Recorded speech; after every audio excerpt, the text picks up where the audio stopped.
আসসালামু আলাইকুম গাইস, আপনাদের জন্য নিয়ে আসছি আমরা দিয়ে ডাল চচ্চড়ি।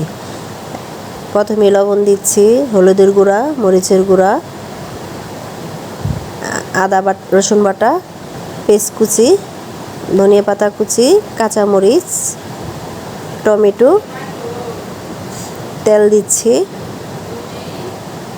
এখন ভালো করে মাখায় মিক্সড করে নিব।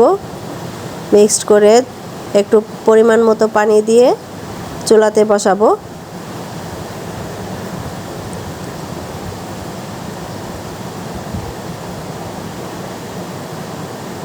আমি পানি দিয়েছি, দেখুন রেখে দিচ্ছি। এখন মোটামুটি হয়ে গেছে, নাড়ছি। আমরা দিয়ে দিব। এখন আমরা দিয়ে 2 মিনিট ঢেকে দিব। 2 মিনিট ঢেকে দিব, তারপরে পরিবেশন করব।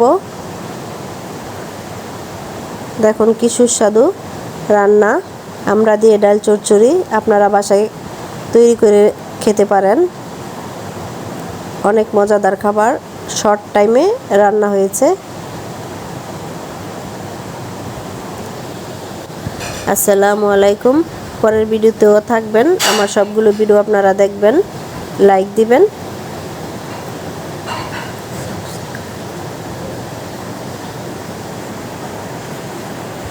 খুব সুন্দর হয়েছে রান্না।